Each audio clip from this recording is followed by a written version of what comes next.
Allora, detto questo, io credo che è mezzogiorno e quindi abbiamo tempo per il dibattito.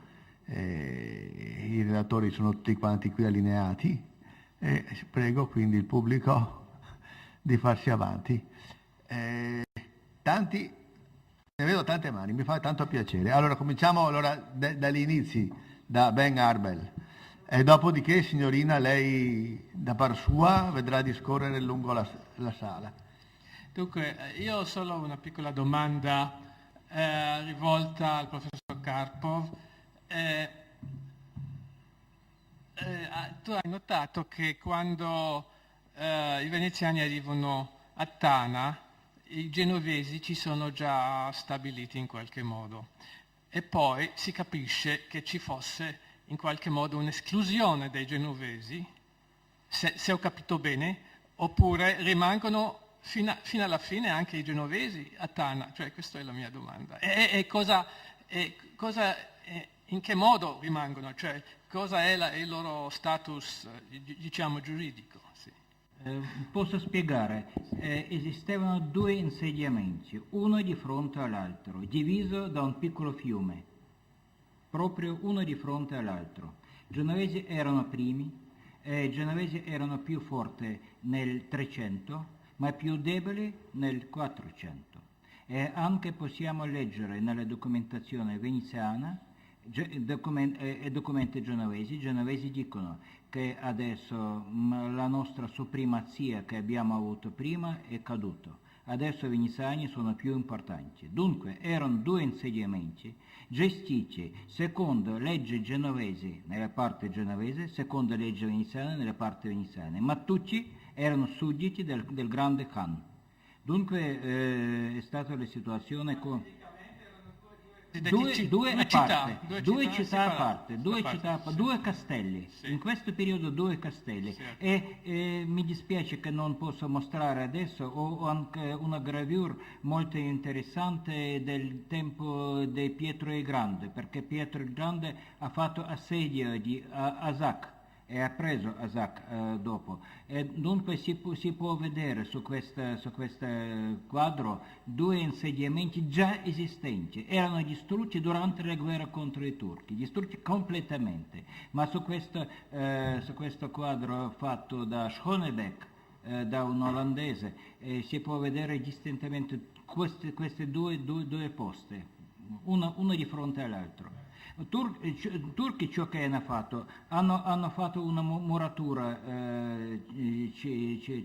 hanno incircolato questo, ma si può vedere evidentemente due cose diverse. Bene.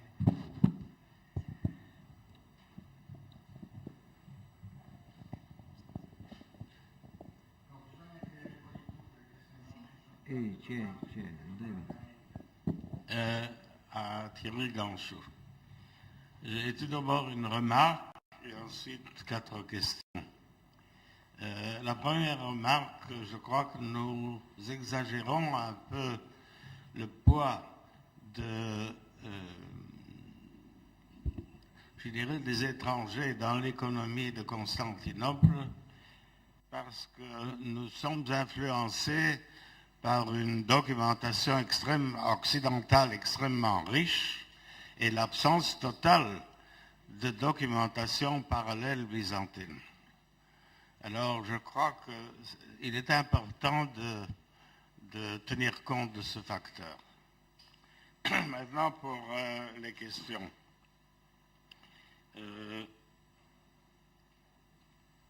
Dans les deux cas que vous avez cités, il est évident que ce sont des Crétois qui s'installent à Constantinople. Mais par ailleurs, comment distinguez-vous entre les marchands qui visitent Constantinople et ceux qui s'y installent? Première question. Seconde question, pourriez-vous préciser les marchandises transportées par les Crétois vers Constantinople? Est-ce qu'il s'agit de marchands ou de transporteurs?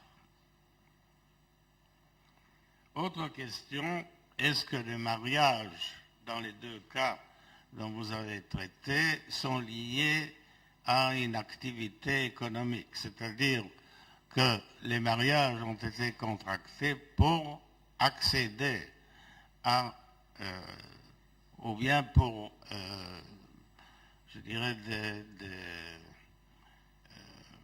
des activités conjointes avec la famille à laquelle on se lie. Et dernière question, vous avez dit que les deux Crétois sont devenus byzantins à part entière. Est-ce qu'il ne faudrait pas distinguer entre intégration sociale d'une part et maintien de la nationalité, ce que j'appellerais la nationalité vénitienne, pour pouvoir jouir des privilèges vénitiens? Alors ça fait beaucoup de questions, mais elles sont plus ou moins liées les unes aux autres. C'est-à-dire qu'il y a d'abord effectivement un énorme problème de source. Cette documentation dont je me suis servi, effectivement, n'est pas une documentation byzantine, bien sûr. Et lorsque vous dites effectivement qu'on exagère la part du commerce des étrangers à Constantinople par manque de documentation byzantine, c'est vrai. Mais justement, donc je me suis servi de ces exemples. J'aurais peut-être dû effectivement commencer par cette restriction. Donc de ce côté-là, vous avez raison. Après, pour la trajectoire de mes deux marchands, est-ce que je commence par les mariages? C'est très compliqué, c'est aussi un problème de source, c'est-à-dire qu'il faudrait pouvoir identifier exactement quelles sont les familles avec qui ces mariages ont été faits. Dans le cas de Torcello, j'ai un document qui dit explicitement, mais on aurait pu s'en douter évidemment avec le patronyme, puisque c'est le patronyme impérial des paléologues, que c'est une famille liée directement à la famille impériale. Seulement, il faut savoir aussi qu'à la fin de la période, le nombre de familles liées à la famille impériale est extrêmement nombreux. Donc, je ne sais pas trop exactement quel est le degré. Dans ce cas-là, là où c'est compliqué, c'est que ce mariage-là, pour lui, ça pouvait être les deux possibilités. C'est-à-dire que j'ai des documents qui montrent qu'avant ce mariage, le principal partenaire d'affaires s'appelle Manuel Paléologue et le frère de sa future femme. Donc là, on le voit, il patronne à deux une nef qui fait du commerce donc entre Constantinople et Candie. Mais en même temps, le fait que ce soit une famille apparentée à l'empereur, ça a forcément aussi facilité son intégration directement à la cour impériale. C'est-à-dire que les charges qu'il a eues auprès de Jean VIII s'expliquent aussi par ce mariage. Donc ce mariage a permis à la fois une intégration, est là pour sceller une alliance économique, mais il sert aussi des desseins politiques. En tout cas, une intégration dans le système byzantin. Ensuite, vous m'avez demandé, pour savoir quelles sont les marchandises. C'est très classique, c'est effectivement le vin du côté crétois. Pour les polos, mais j'ai très peu de documents. Je sais que sa famille était une famille de tonneliers. Donc il y a le commerce des doghi, dont on a déjà parlé, mais j'ai très peu d'exemples pour eux. Sinon, quelle était l'autre question? Sur la citoyenneté, c'est ça? Oui. Là aussi, je peux que constater, avec le peu de documents que j'ai, si vous voulez, le changement de statut très net, par exemple, pour Nikolaos Paulos. Au début, il est Cretensis, tout simplement. Ensuite, il est Nobilis Vir, et il a le statut de Constantinopolitanus, Civis Constantinopolitanus. Là, il est absolument clair qu'il a acquis la citoyenneté byzantine. Est-ce qu'il a renoncé pour autant au statut de sujet vénitien? Absolument pas. Ce serait été idiot de sa part. Je pense qu'il cumulait les deux. Et là où c'est intéressant, c'est qu'on le voit notamment dans ses rapports, mais ça c'est plus compliqué. J'ai écrit déjà un article là-dessus, sur ses rapports d'affaires avec son frère, qui lui est à Moncastro. Et qui lui, on voit très bien qu'il joue sur les deux tableaux. C'est-à-dire que quand ça l'arrange, il joue de son statut de sujet crétois, non de sujet vénitien de Crète, et quand ça l'arrange, il joue de son statut de sujet du prince moldave, par exemple. Et on peut supposer que c'était la même chose pour Nikolaos Paulos à Constantinople. Et je ne peux pas m'étendre dessus, mais justement, parmi les malheurs de Nikolaos Poulos, c'est-à-dire qu'après la chute de Constantinople, il a demandé, puisqu'il était en fraterna societas comme avec son frère, à Moncastro, de mettre fin à leur association et de récupérer ses avoirs, puisqu'il en avait besoin. Et à ce moment-là, le transit de l'argent que son frère a fait envoyer de Moncastro jusqu'en Crète a transité par Constantinople. Et ce qui s'est passé, c'est que cet argent a été saisi par Mehmet II, parce que, j'ai pu reconstituer cela, à l'époque, la Moldavie n'avait pas de traité de paix avec l'Empire ottoman. Donc, cet argent a été saisi par Mehmet II comme des biens moldaves, alors que le frère de Nikolaos avait prudemment attendu la signature du traité entre les Vénitiens et les Ottomans pour envoyer l'argent, en se disant, bon, mon frère étant citoyen crétois, ça va passer.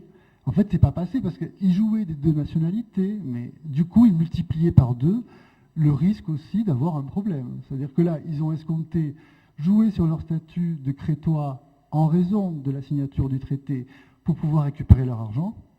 Cet argent a été perdu parce qu'il a été envoyé de Moldavie par le frère de Nikolaos, qui lui était sujet moldave. Voilà. Bene, vorrei pregare di essere un po' stringati nel rispondere perché vedo tante richieste di domande.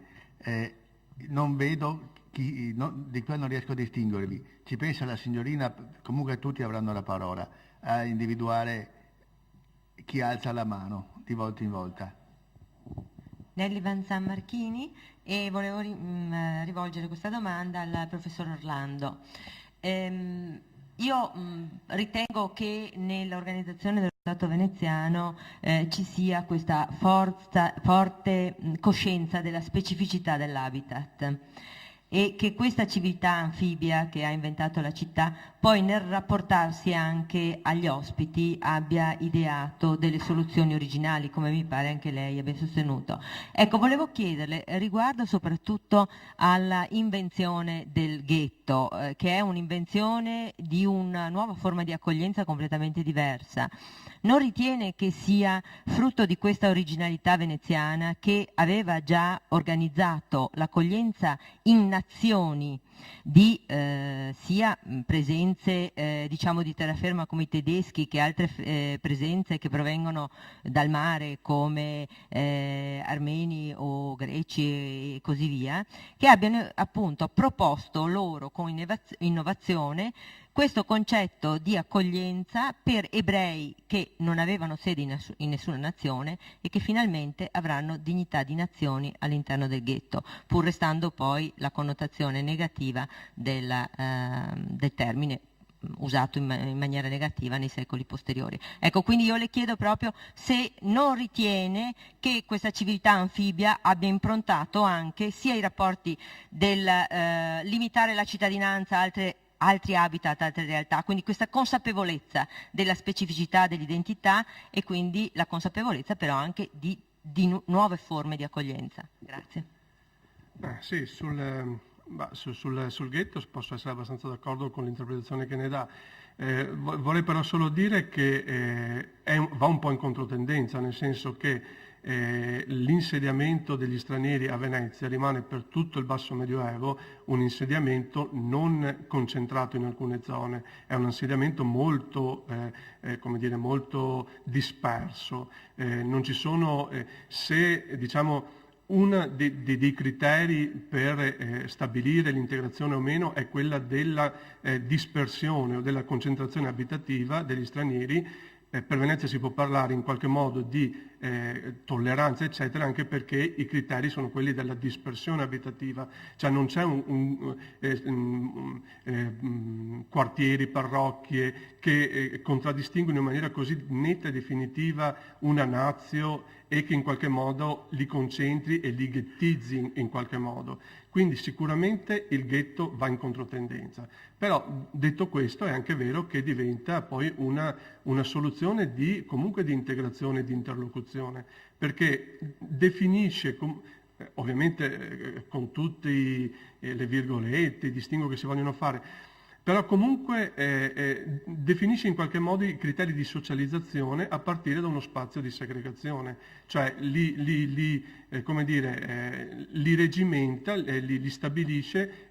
Il grosso problema era la commistione tra cattolici e infedeli a qualsiasi livello, che poteva provocare grossi scandali, soprattutto quando diventava commistione sessuale, e ci sono ripetuti esempi in questo senso.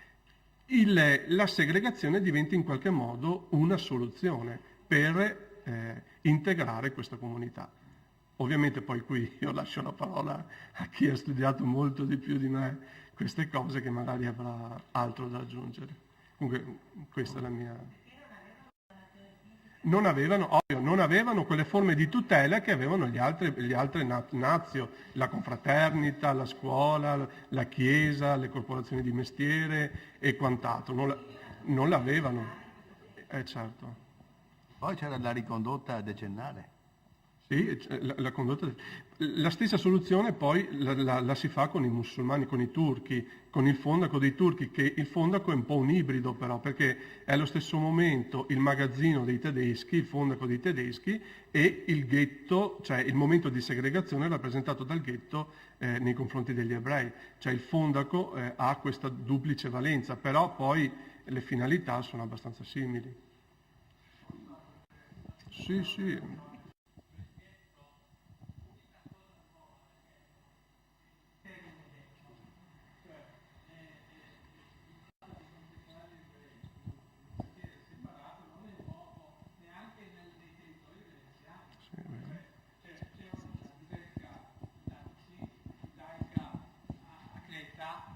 Molto prima delle istituzioni del ghetto a Venezia, cioè questo modo di segregare gli ebrei in un quartiere separato non è un'invenzione veneziana, è solo la parola ghetto usata in questo contesto che è nuova.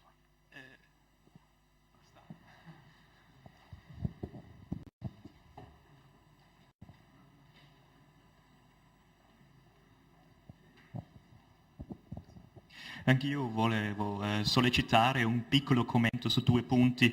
Primo, perché lei, professor Orlando, non ha parlato, o ha parlato sempre di cittadinanza e non ha parlato sugli aspetti dei habitatores? Perché secondo me mi pare un tipo di migrazione, un tipo di movimento che si può studiare. Secondo punto, un piccolo commento sulla mobilità di tipo, tra virgolette, quotidiana o temporanea, come per esempio soldati marinai a bordo di qualche nave, o per esempio delle procure. Grazie. Allora, la prima questione è sulla cittadinanza. Sì, è vero, io ho messo un punto perché ovviamente in una sintesi così, però è assolutamente vero, cioè i cittadini sono una minoranza, cioè assoluta della popolazione veneziana. Gli immigrati arrivano e vanno a rimpinguare le altre classi, cioè sono gli habitatores, la cittadinanza stessa come strumento di integrazione è come dire, uno strumento di integrazione molto elitario, cioè riguarda quelle pochissime persone, commercianti, eccetera, che se lo possono permettere.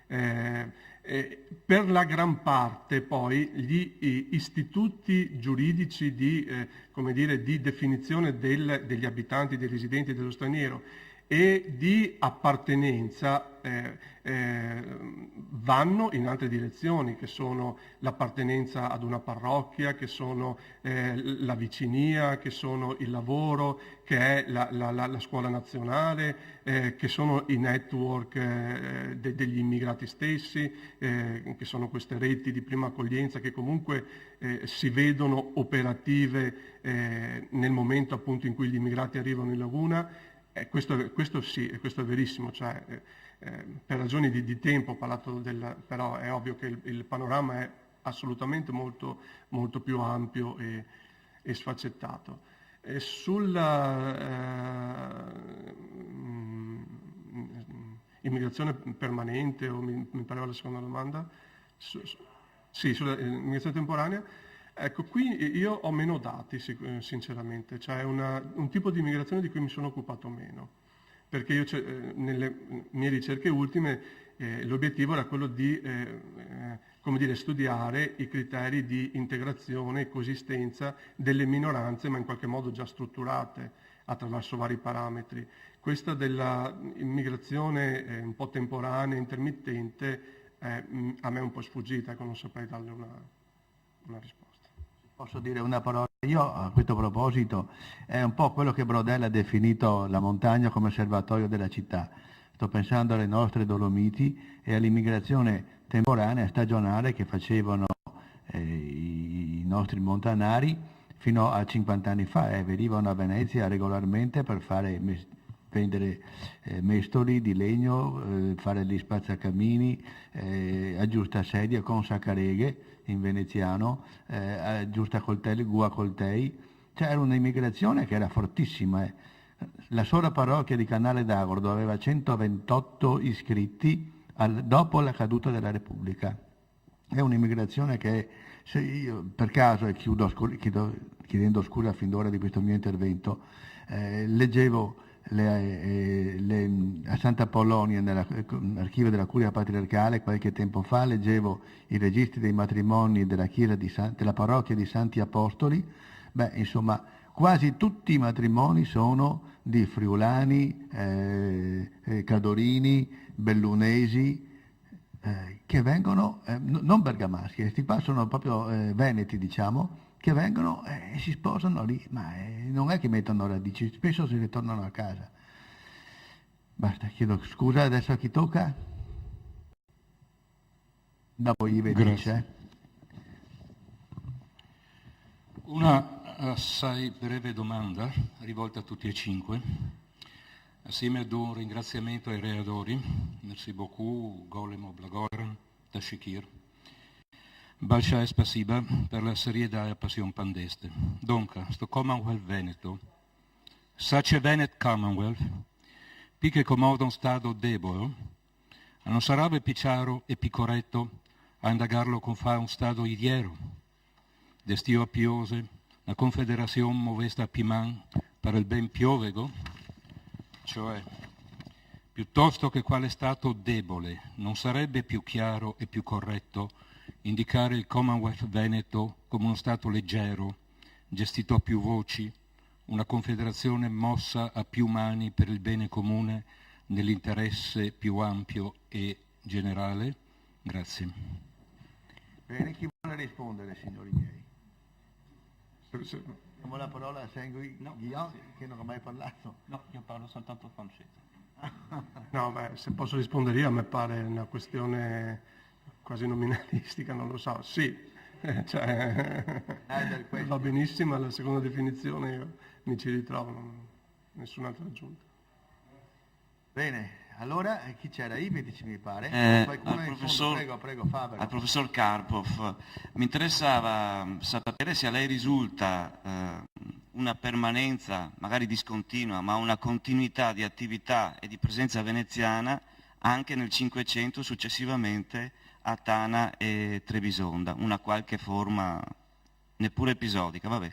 E poi mi interessava fare una triangolazione, cioè la domanda lasciata in sospeso dal professor Ganchou, vorrei avere un'idea da parte del professor Gullino sul perché la flotta veneziana nel 1453 non fece cenno di presentarsi di fronte a Costantinopoli, pur in presenza di una comunità veneziana così massiccia e attiva e presente in loco.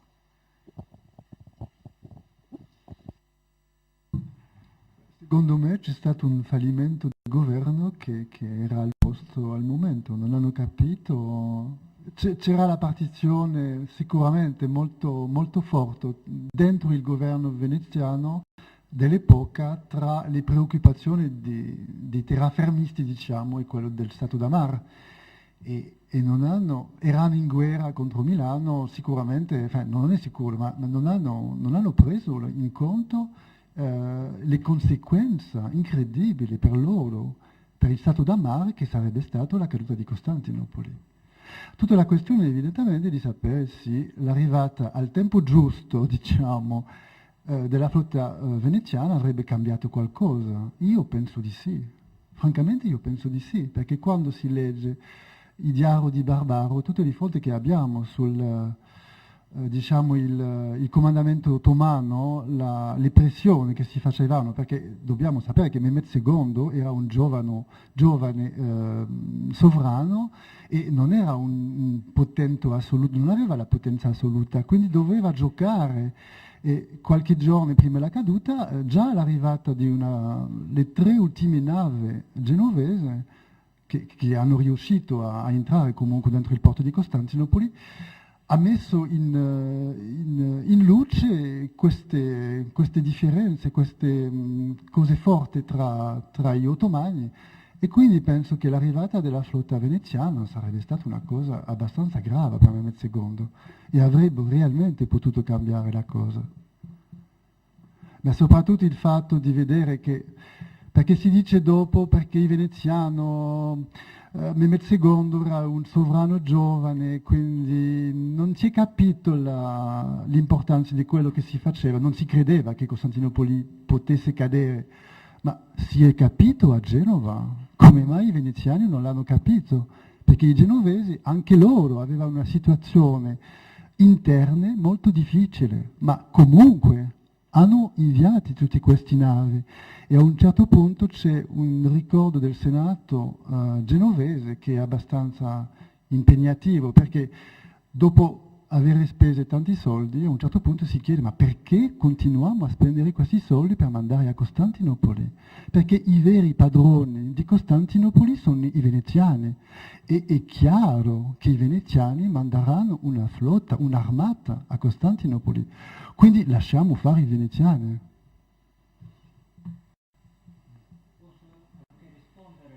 Ciò che è stato chiesto per il 500. Dunque devo dire che per il 500 a Tana non c'è niente, perché Tana è un castello turco con il nome di Azak, che è un capisaldo contro i russi, contro i cosacchi. Dunque c'è popolazione tatara e turca e non c'è niente di latinità. Per Trebisonda dovremmo rivolgere un altro tipo dei documenti. Ci sono Defterler, la documentazione turca, dove sono calcolati diversi tipi di cittadini, diversi tipi delle gente che abitava là. Abbiamo riferimento a un quartiere franco.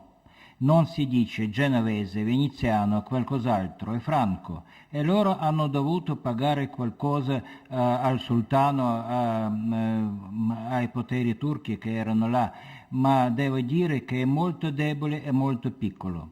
E talvolta non si può decifrare se ci sono veneziani, fiorentini oppure genovesi, perché secondo il modo di scrivere, il modo come è stato evidenziato, può darsi che è anche problema soltanto del territorio, non di persone fisiche che erano là. Può darsi che ci sono discendenti anche musulmanizzati, non lo so. Ma è un altro tipo di documentazione. Devo dire che per la presenza italiana nel Mar Nero, dopo che il Mar Nero è stato il bacino chiuso per gli ottomani, abbiamo una documentazione del 700, del 800, quando c'è riferimenti senz'altro, per i veneziani, per i genovesi, per tutti. Ecco, quanto a me devo dire che sono sostanzialmente d'accordo con quanto ha detto Ganshu. Non sarei del tutto consenziente sul fatto che Venezia non avesse capito il pericolo, perché dopo che Maometto II fa i rumeri gli Sari, e siamo nel 51, anche i bambini capivano che ormai gli stretti erano sotto il controllo ottomano. Il fatto è che la stessa lunghissima durata di Costantinopoli sembrava la miglior garanzia per la sua eternità.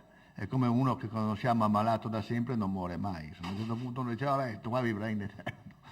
Chiedo scusa, allora chi tocca? Sì, sì. Che voleva. Rai. No, Ivetic.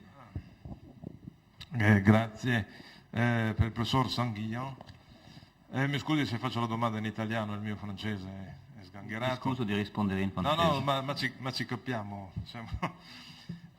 Ovviamente lei ha toccato un tema per il quale ieri ci siamo scaldati qui in diversi, cioè quello delle colonie, no? La sua relazione è stata veramente convincente e ha dato un assist alle tesi del nostro amico Benjamin Arbel, scherzo, nel senso che ha chiuso anche con le sue conclusioni, dicono innegabile carattere coloniale del periodo in atto, che aveva illustrato dunque l'area Egea, la Romania, il carattere coloniale, e qui ovviamente siamo ancora sempre a discutere in merito in che cosa consiste questo carattere coloniale.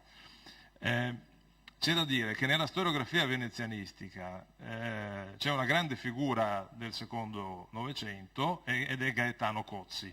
E Gaetano Cozzi, un po' tutti quanti ci ha direttamente o indirettamente con i suoi studi imposto di stare attenti attorno ai concetti. Non a caso anche nella sintesi della storia di Venezia nell'ambito della UTET, credo anche su sua iniziativa, lo Stato, e questo convegno parla di Stato, si divide tra una testa, la dominante, i domini da mare e i domini da terra. Dunque il termine che si usa è il dominio, che esprime, credo bene, l'idea, quello che viene descritto nei documenti anche medievali come nostri possessi, nostri domini, nostre parti. Dunque si tratta di un sistema statale in qualche modo. Ora io mi chiedo, ma Venezia dopo la Quarta Crociata, per usare termini inglesi, adesso mi scuserà, sta facendo un colonial building oppure un state building? Sta costruendo uno Stato o sta costruendo un sistema coloniale? E questo sistema coloniale in che cosa consiste? Nel senso, ma che cos'era Venezia nel 1240? No? C'era Venezia e c'era il Dogado. E qui a Mestre, ce lo insegna spesso Beppe Gullino, c'era il territorio di Treviso. Quindi a Mestre erano già nemici. Di là dal mare c'è l'Istria, che Venezia controlla per quanto riguarda l'elemento marittimo, ma è sovranità del Patriarcato di Aquileia. Dopo il 1204 possiede Zara, ma all'interno di Zara, 10 km all'interno, c'è il Regno di Croazia, quindi anche Zara è un caposaldo, e poi c'è la Romania, e che cos'è? È parte dello Stato marciano? Usiamo il termine Stato o usiamo il termine sistema coloniale? Cioè questo è il punto in cui credo c'è da discutere.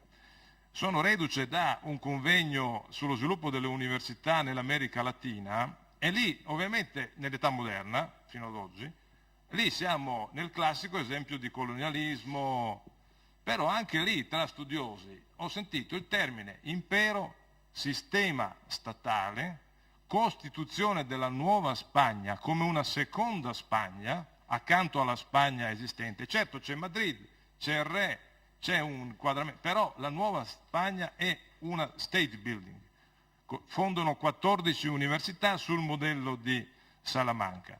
Diverso è il caso dei portoghesi, non fondano neanche un'università, ma tutti i brasiliani fino all'800 devono andare a Coimbra. Quindi un altro tipo di state building transatlantico, e qui entriamo negli Atlantic Studies, quanto abbiamo di coloniale o quanto abbiamo di costruzione dello Stato. In sostanza i portoghesi vogliono creare un grande Stato fatto da due pezzi, cioè il Portogallo e il Brasile. Allora, voglio dire, il termine eminente costruzione coloniale come termine sta andando un po' in crisi tra quelli che, diciamo, nel mondo atlantico non da 50 anni, ma da tantissimi anni, ammettono di avere studi coloniali, adesso abbiamo gli studi post-coloniali, adesso abbiamo gli studi post-post-coloniali. Noi nella venezianistica siamo arrivati agli studi, non so, coloniali o post-coloniali, ancora non so, siamo da qualche parte. Quindi, allora, colonial building o state building? Ecco. Je pense que ces débats sur les thèmes ont sûrement leur légitimité, mais ça me semble quand même très très nominaliste, et ça n'est pas le type de travail que moi je fais, c'est-à-dire j'utilise ces termes essentiellement pour décrire des choses. Après, on peut évidemment discuter le sens des termes, c'est une forme de recherche en soi, mais c'est pas celle que je conduis, donc je ne peux pas vous donner de réponse à cette question-là, parce que ce n'est pas une question qui s'inscrit dans mon approche. Mais peut-être les autres participants, un point de vue plus... Domanda al professor Campo. Rapido però, rapido Sì, ma il video, ti prego. Quello è fantastico della colonia, e difatti volevo aggiungermi, cioè la questione tra la colonia commerciale e quello che poi chiamiamo sistema coloniale, no? Spesso bisogna vedere, o dobbiamo chiarirci noi qualcosa, ma però le fonti parlano bene.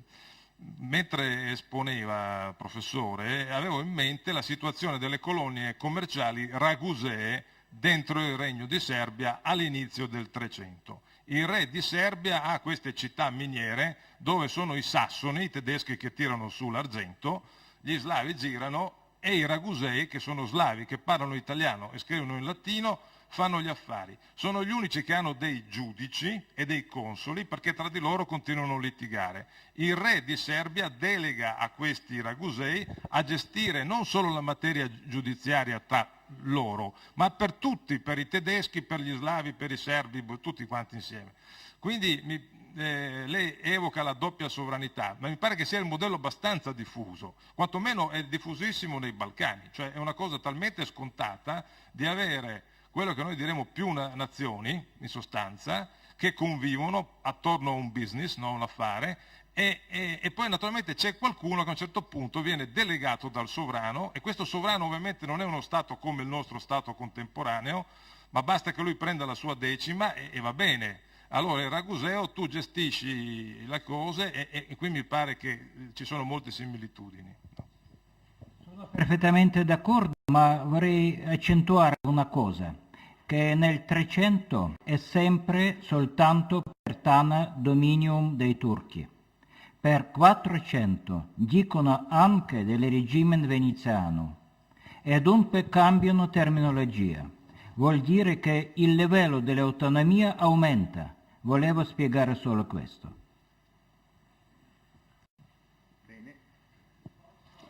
Ho una...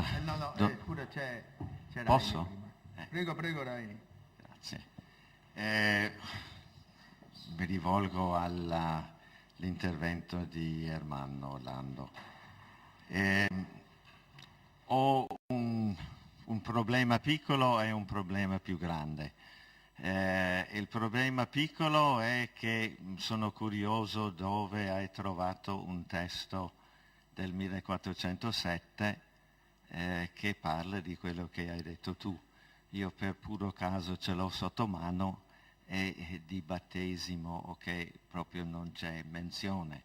Si sottopone la domanda e il candidato ad una prova, cioè un'esaminazio, se quella persona può pagare le tasse o le facciones, cioè se contribuisce al debito pubblico o no. Cioè, quello è il problema piccolo, quindi avrai un testo nuovo che non ho visto.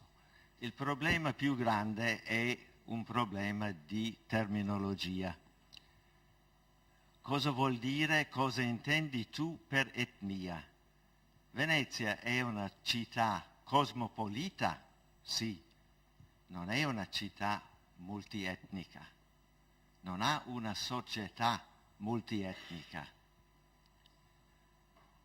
Sono molto curioso di sapere, nella tua casistica dei matrimoni, che chiami matrimoni misti, questo 74% su quanti, e sono misti tra veneziani e chi? Se un veneziano sposa una fiorentina o viceversa, non è un matrimonio misto, sono italiani, sono cristiani, non si chiama matrimonio misto se uno sposa uno straniero. Deve esserci dietro il tuo ragionamento qualcos'altro che non ho ben capito. Sì, allora, io ho utilizzato in quella, cioè il problema è ovviamente di terminologia. A rigore, diciamo stretto rigore, per il diritto canonico i matrimoni misti sono essenzialmente i matrimoni interconfessionali, quindi un matrimonio tra due battezzati di confessione diversa. Io nelle ricerche che sto facendo ho cercato di allargare però questo range perché mi sembrava un po' troppo stretto e includere anche tutti i matrimoni eterogami misti, chiamati misti così per facilità, maggiormente farmi comprendere,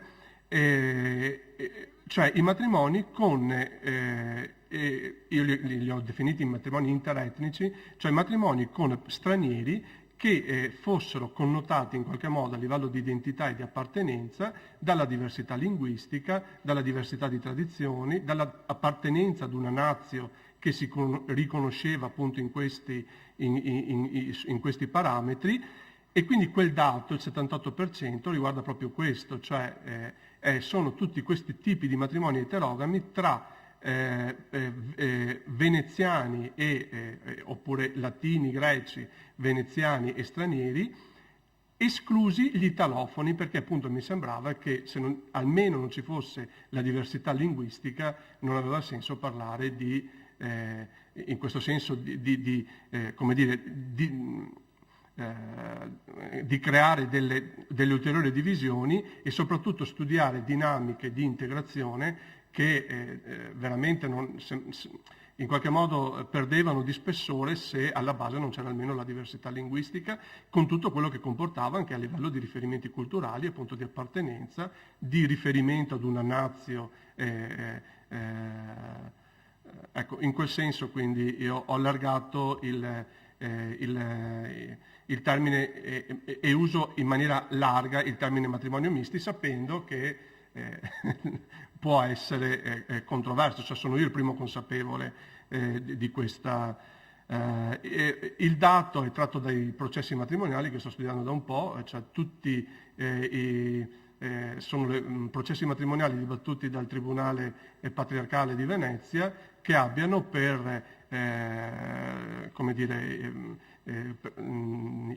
almeno uno dei due contendenti sia uno straniero nell'accezione che ho detto adesso. La prima domanda in realtà era semplicemente un'aggiunta mia, cioè io non ho trovato nel documento il riferimento al battesimo. Nel 1400 è ovvio, cioè il documento è quello che ha visto, era semplicemente una ulteriore interpretazione mia, cioè nel momento in cui sposando una veneziana si aveva la cittadinanza, si otteneva la cittadinanza, in qualche modo significava allargare anche non solo agli stranieri, ma anche alle persone di altra confessione, la possibilità, e penso soprattutto ai greci e agli armeni, la possibilità di accedere appunto alla cittadinanza. Ma quella era una libera interpretazione mia, difatti era tra parentesi nel testo, non so se ha. No, confermo che era tra parentesi.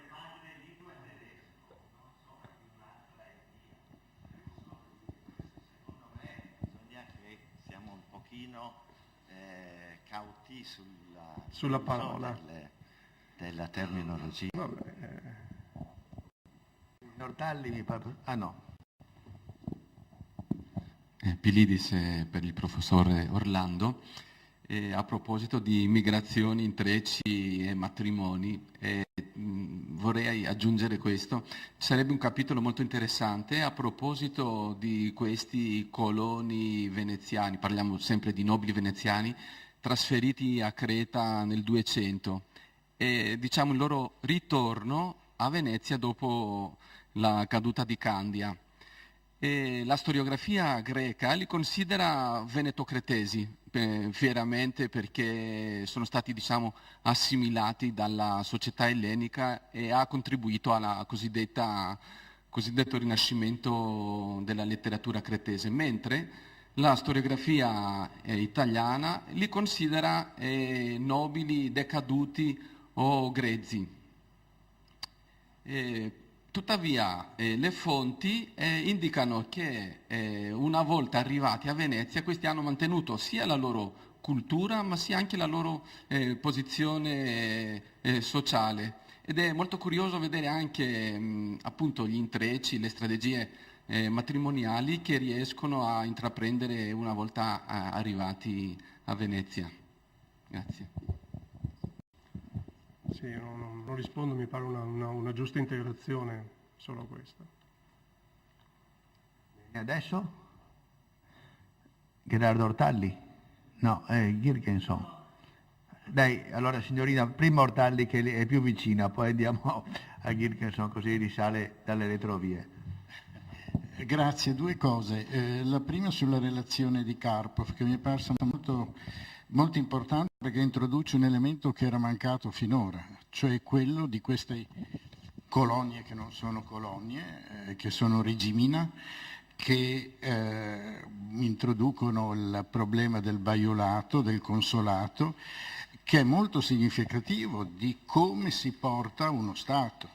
Di uno Stato cioè che riesce a esercitare la propria presenza su terreno altrui con cittadini che sono loro cittadini, almeno in parte, ma sono fuori dalla loro giurisdizione, e costruisce delle strutture di tipo parapubblico, perché quello che tu hai descritto per Tana, per esempio, Tana è un esempio classico, abbiamo imparato tutti da te, almeno io ho imparato solo da te, soprattutto da te, ma voglio dire che non è un fatto isolato, perché in moltissimi centri dove si propone una presenza abbastanza consistente di mercanti, soprattutto veneziani, questo accade. Io ho presente Tunisi, mi ero occupato un po' di Tunisi per un progetto che non è mai andato in porto, ma a Tunisi, cioè in tutt'altra area, avviene esattamente lo stesso come avviene nella zona magrebina, non so, in Egitto, qua c'è sopra casa che sa tutto su quello, ma io non lo so. Cioè è un altro, diciamo, livello di statualità di questo tipo di Stato che mi sembra un elemento fondamentale, per cui era importantissimo, mi pare, che questo emergesse, con quelle cose che tu dicevi, la loggia, la farmacia, la panetteria, la chiesa, tutto quanto. E ti chiedo, l'interruzione, la svolta, la chiusura, il passaggio è dovuto a Tamerlano? È quella la congiuntura che cambia gli equilibri? Mi sbaglio o no? Devo dire che c'è una cronologia più suggestiva, comunque la data 1420, perché dopo il Tamerlan c'erano ancora 2 distruzioni e quelle distruzioni erano disastrose per l'insediamento veneziano, ma dopo 1420 il Senato di Venezia ha dato appoggio sostanziale per riedificare tutto l'insediamento, e l'insediamento è stato forte e non è stato preso dopo 1420 fino al 1475, quando ottomani hanno potuto prendere Tana. Dunque questa data 1420 è stata molto importante, perché dopo di questo i veneziani erano più forti in paragone dei genovesi, per esempio, e hanno costruito molte cose, anche il castello che è stato là. Questo è importante. E la distruzione di Tamerlano sì, è stato totale. Tana è stato distrutto, mi pare, 5 o 6 volte. Ma la chiusura del cammino diretto verso l'Oriente più lontano, Tamerlano a quel punto aveva bloccato o no? Mi pare che no, Abbiamo parlato con il professore Jacobi di questo proposito. Ho edito un documento dell'Archivio di Stato di San Pietroburgo dove si tratta del commercio dei veneziani da Tana a Hagi Tarhan nel 1392, quando Tamerlan è stato già là.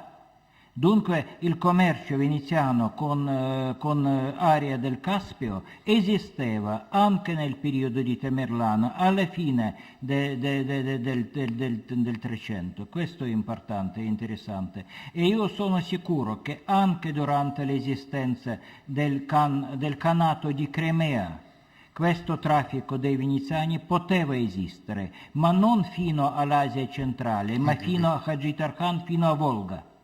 E bastava questo bastava, perché hanno potuto ricavare ciò che è stato importante per loro tramite intermediari tartari che erano là. Grazie. L'altra cosa che volevo chiedere, una considerazione che volevo fare relativamente alla caduta di Costantinopoli, perché è un elemento abbastanza interessante dal momento che ci serve ad aggiustare quello che mi pare un po' l'immagine che esce di Venezia, perché poi alla fine si può avere impressione di questo stato perfetto che rispetta questi, che integra, che aiuta, che inventa una statualità larga, per cui è uno Stato che forse non è debole ma è forte, ma è elastico, eccetera. Allora, è il caso di Costantinopoli, perché Venezia non interviene? E cosa sarebbe accaduto se Venezia fosse intervenuta? Io credo la partita era chiusa da tempo. Era l'intera Europa che da decenni strillava che bisognava intervenire. Hanno addirittura unificato le due chiese, quella greco-ortodossa e quella cattolica, perché l'Occidente, poi i principi dicevano no, ma noi non possiamo andare a aiutare quelli che sono cismatici. Poi questo è saltato insomma, in sostanza la partita era chiusa. Venezia ha fatto, io credo, un calcolo molto preciso. Io mando là le mie navi per fare cosa? Per far distruggere anche quelle. Dopodiché è evidente che ha sacrificato, perché è stato il calcolo del mercante, tant'è vero che pochi anni dopo ha subito fatto il patto per riaprire i contatti, per riaprire i rapporti. Del resto, cosa ha continuato a fare? Poi quando Pio II ha lanciato la crociata, sapendo che ci sarebbe morto, è andato a Ancona a aspettare le forze europee che arrivavano da tutta Europa, non è arrivato un cane. Cioè è arrivata solo Venezia, con, mi pare fossero 3 galere, se non mi sbaglio, con 3 galere che sono arrivati 5 giorni dopo che il Papa era morto, cioè quando sapevano che facevano bella figura. Ecco, io credo che questo indichi bene la qualità dello Stato veneziano, che io credo, continuo a credere, è uno Stato di assoluta elasticità, di grandissima abilità, ma questa abilità non è perché sono più buoni degli altri, è perché credo abbiano costruito una statualità diversa. Io penso questo. Non so.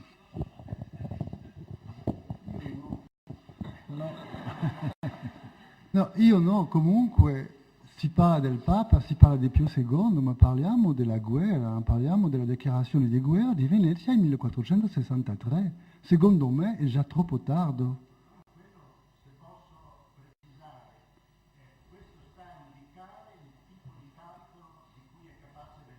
Ah sì, certo.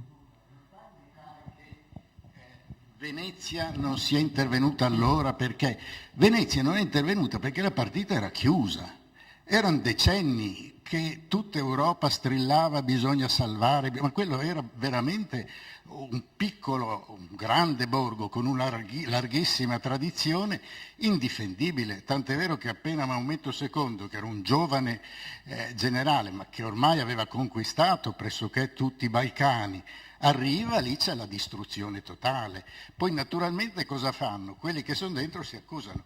Allora la descrizione che tu citavi, giustamente, perché è una relazione veneziana molto precisa, spiega che è stato per il tradimento dei genovesi, cioè che non hanno difeso la porta che dovevano difendere, ma lì è veramente un grande impero che stava travolgendo una piccola fortezza, malamente difesa.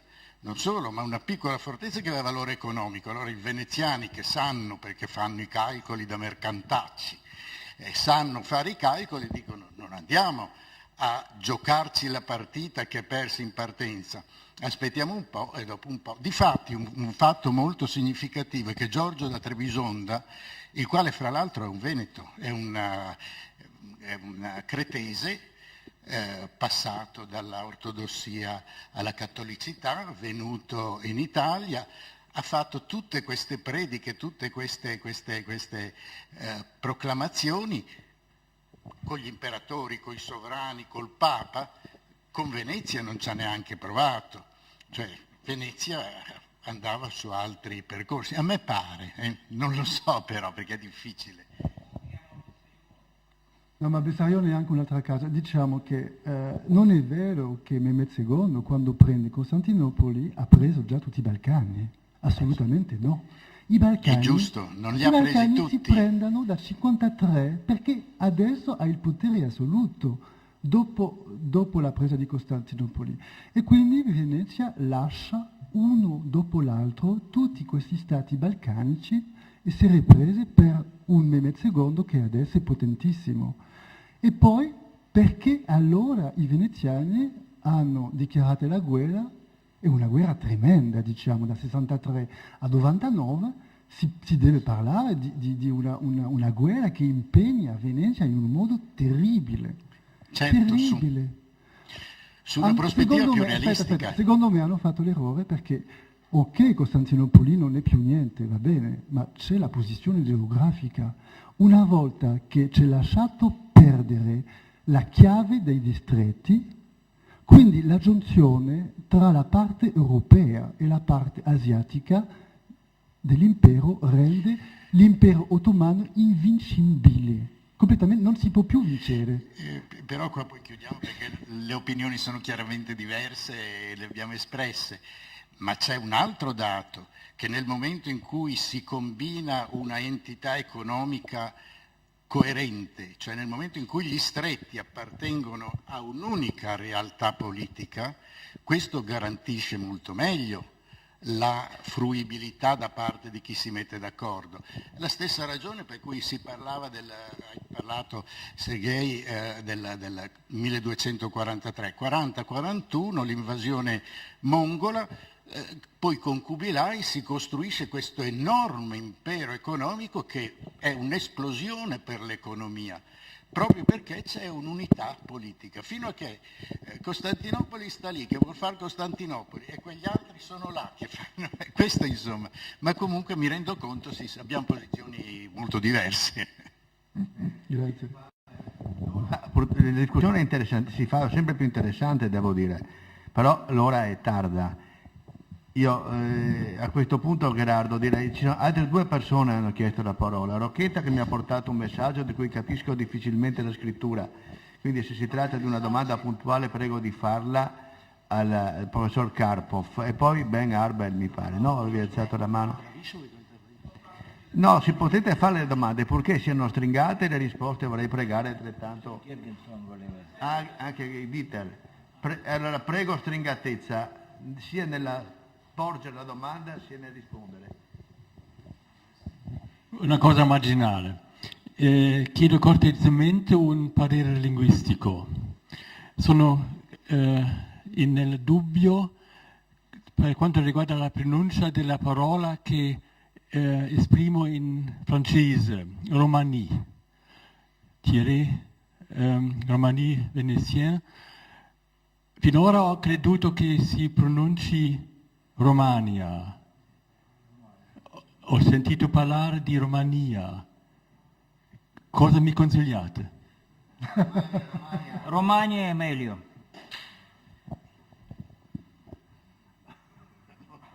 No, sì, francesi, ma loro pronunciano tutto alla fine. Non abbiamo un bel accento italiano, questo è il problema. Dunque, anche due piccole domande. Una in seguito a quella del mio collega. Nel periodo che conosco io meglio, cioè più tardivo di quello di cui ti occupi tu, Romagna vuol dire non quello che Thiriet chiamava la Romanie vénitienne, tutto al contrario. Romagna, il termine Romagna indica i territori in quella zona ex bizantina che non appartengono a Venezia. Sì, usano questo termine quando parlano di territori che sono al di fuori dell'impero veneziano. Per cose diverse. Dopo la caduta tardo 400 in poi, diciamo.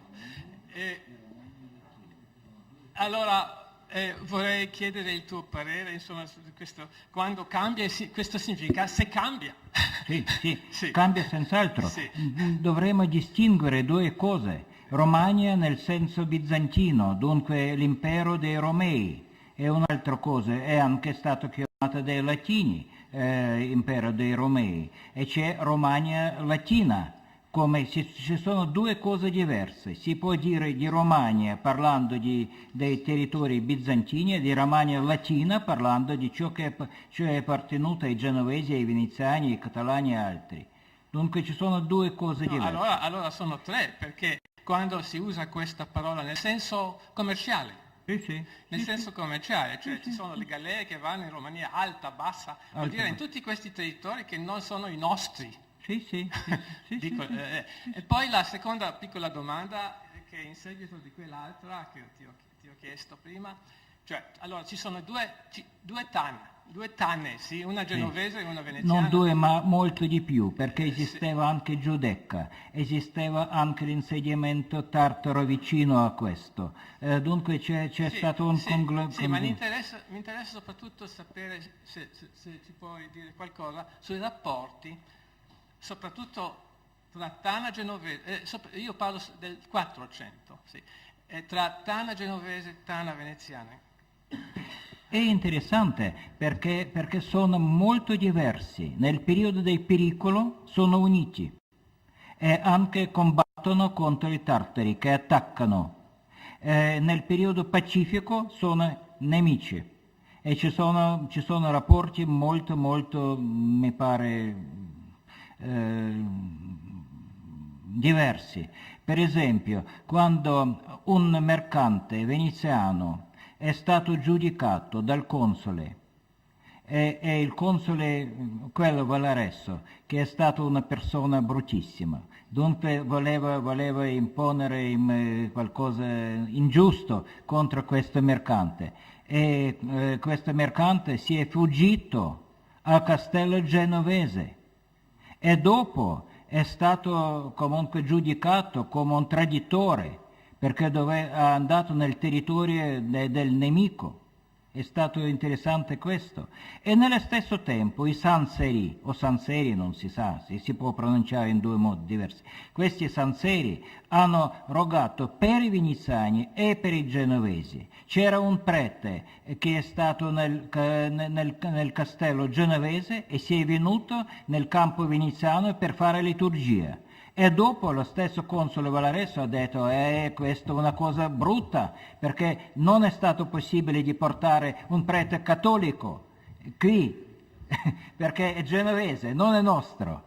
Dunque i rapporti sono diversissimi, ma esisteva anche scambio delle merci, anche contratti, anche debiti, perché i veneziani hanno dato i soldi ai genovesi e viceversa, dunque è stata una situazione molto complicata, non è stato facile.